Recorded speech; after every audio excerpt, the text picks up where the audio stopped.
Jadi menyampaikan aspirasi ini boleh-boleh saja, boleh-boleh saja. Bahkan bisa jadi sampai pada derajat yang sifatnya harus. Karena ingat, pemerintah ini manusia. Pemerintah itu dia manusia yang punya kesalahan, kekeliruan, pasti.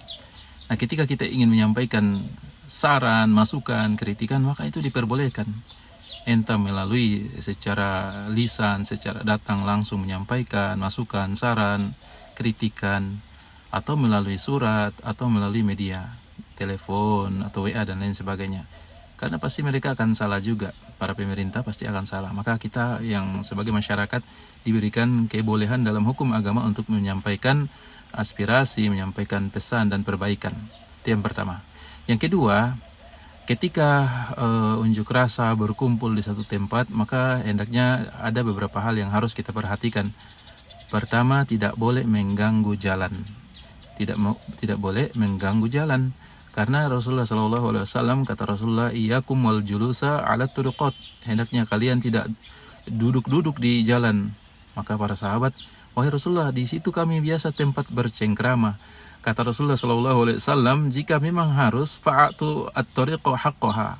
Jika memang kalian harus di jalan bercengkrama, maka harus ada beberapa hal yang harus diperhatikan, yaitu kaful adha, tidak boleh ada gangguan, mengganggu orang lewat. Nah, ini yang harus kita teman-teman utat-utat perhatikan, kita yang ada di Sulawesi Utara khususnya. Jangan sampai kita berkumpul-kumpul banyak orang kemudian mengganggu orang lewat.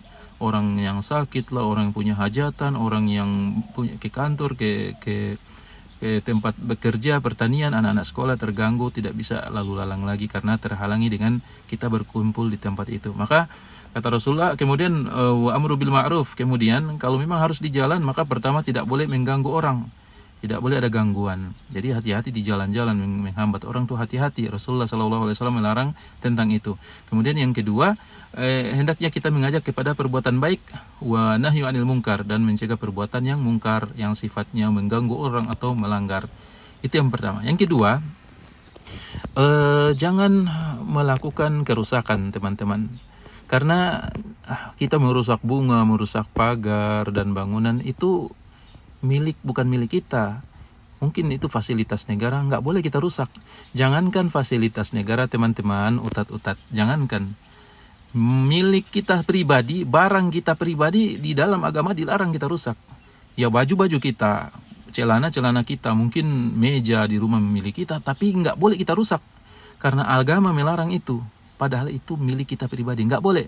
Kata Rasulullah SAW, man laisa minna syaqqal juyub, man darabal khudud wa syaqqal juyub. Bukan dari kami, bukan dari Islam, bukan bagian dari Islam orang yang merobek bajunya, kantongnya. Padahal baju-baju kita, kantong-kantong kita. Tapi Rasulullah SAW melarang itu, memberikan kecaman bahwa bukan dari kami, bukan dari Islam. Maka kalau barang kita sendiri tidak boleh kita rusak, tidak boleh kita hancurkan, padahal itu hak kita, milik kita. Handphone kita, baju kita, meja kita, kursi kita, nggak boleh dilarang dalam agama. Maka lebih-lebih lagi ketika barang bukan milik kita, fasilitas negara, pagar lah, bunga lah, kaca, jendela, pintu, nggak boleh kita hancurkan. Walaupun kita berada mungkin di tempat udah jadi kebiasaan, tapi agama melarang kita terkait masalah itu, teman-teman. Itu berkaitan dengan kerusakan. Yang ketiga, tidak boleh menyakiti orang lain. Tidak boleh menyakiti orang lain, tidak boleh. Siapapun dia, tidak boleh kita ganggu. Bahkan diri kita nggak boleh kita rusak. Diri kita, badan kita hanya titipan Allah, milik Allah. Tangan kita, badan kita, wajah kita nggak boleh kita main rusak sembarangan.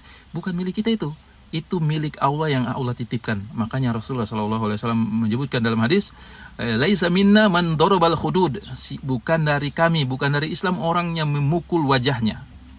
Dia pukul wajahnya, dia ada tokap-tokap di muka, maka ini boleh. Padahal orang punya. Tapi ingat, bukan milik kita. Itu milik Allah. Badan kita, istri kita, anak kita, milik Allah. Nggak boleh kita rusak. Apalagi kita menyakiti saudara kita. Mungkin mereka kebetulan TNI, mungkin kebetulan Polri, mungkin sesama kita, sama-sama masyarakat. Nggak boleh kita menyakiti, nggak boleh. Badan kita aja nggak boleh, apalagi badan orang lain. Itu yang ketiga. Kemudian yang keempat, utat-utat Boginarum di Bolmong, BMR, Sulawesi Utara dan seluruh Indonesia yang saya cintai, Tidak boleh kita mengambil barang milik orang, menjarah milik orang itu di rumah atau di fasilitas negara pun nggak boleh kita ambil. Coba kita bayangkan kalau barang itu barang kita, milik kita di rumah, milik kita di kantor, kemudian diambil orang, pasti kita nggak akan suka. Entah itu barang mahal atau barang murah, nggak boleh kita ambil. Karena itu mengambil barang milik orang lain itu namanya mencuri dan nggak boleh. Alasannya apa? Walaupun itu milik negara, dihasil dari korupsi, nggak boleh kita ambil. Kalau dia ambil, dia dapati dari hasil korupsi, dari hasil suapan, itu urusan dia dengan negara dan Allah, bukan urusan kita. Kemudian kita mengambil barang, kita menjarah, kita masuk di rumah mereka, masuk di kantor, kemudian mengambil, bawa pulang besi-besi yang ada, fasilitas mungkin dapur, fasilitas rumah, isi-isi kantor, atau barang-barang lain di rumah orang. Jangan teman-teman, nggak boleh. Andaikan kita nggak kelihatan wajah kita, teman-teman, utat-utat, kita nggak kelihatan muka kita, mungkin kita pakai masker, pakai topeng, kita bungkus wajah kita, nggak kelihatan, tapi ingat Allah lihat kita. Allah lihat kita, dan tidak boleh mengambil barang yang bukan milik kita. Sekali lagi, utat-utat, barang fasilitas negara yang di kantor atau yang ada di rumah pribadi, apalagi jangan, walaupun dia koruptor. Urusan dia dengan negara, dengan Allah. Jangan kita balas dengan mengambil barang dia, karena kita akan dimintakan pertanggungjawaban di akhirat. Kata Rasulullah SAW, atadruna manil muflis? Nabi Muhammad SAW bersabda dalam hadis, apakah kalian orang tahu orang yang bangkrut? Para sahabat menjawab bahwa orang bangkrut yang dagangannya begini, yang tidak punya harta. Kata Rasulullah, bukan. Yang bangkrut adalah man ata yaumal qiyamati bi solati wa siyamin wa sodakotin.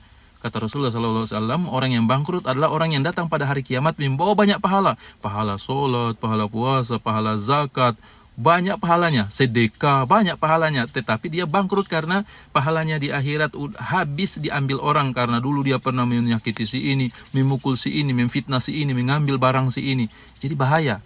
Ketika kita menjarah, mengambil barang orang, nggak boleh teman-teman. Utat-utat, ginarum, nggak boleh. Karena di akhirat kita pasti akan diadili, dan barang siapa yang kita ambil, milik siapa yang kita ambil. Andaikan kita balikan kepada diri kita dan barang kita kemudian diambil orang, apakah kita akan ridho? Pasti kita nggak akan senang, kita nggak akan ridho. Jadi jangan sampai melakukan penjarahan, mengambil barang orang, kantor, barang rumah, walaupun dia koruptor. Jangan, karena jangan sampai kita udah berpuasa, udah bertobat, ngumpulkan pahala sholat, sedekah, puasa, bahkan haji, kita udah bawa di akhirat dengan banyak bertumpuk-tumpuk, akhirnya zong. Allah ambil kemudian diserahkan kepada orang yang dulu kita ambil hartanya. Dulu pernah kita pukul dia di dunia, kita pernah fitnah, pernah kita ambil barangnya, pernah kita jarah barangnya. Maka akan diambil pahala kita, kemudian diberikan kepada orang yang dulu kita zolimi di dunia. Maka utat-utat, saya nggak sempurna, kayak teman-teman semuanya punya salah dan khilaf. Tapi ingat, ketika kita memberikan masukan, kritikan kepada para pemerintah, ada cara-caranya. Jangan sampai kita turun kemudian demonstrasi dan lain sebagainya, menjara dan merusak fasilitas negara. Jangan teman-teman. Semoga negara kita ini dijaga oleh Allah Subhanahu wa taala, akan dimakmurkan oleh Allah Subhanahu wa taala, akan dijadikan negeri kita ini yang sesuai kaya raya dari hasil bumi, pertambangan, laut. Semoga Allah Subhanahu wa taala berikan kita pemerintah yang adil, yang jujur, yang amanah, dan semoga insya Allah ke depan nanti kita akan disejahterakan dan dibantu oleh Allah Subhanahu wa taala. Barakallahu fiikum.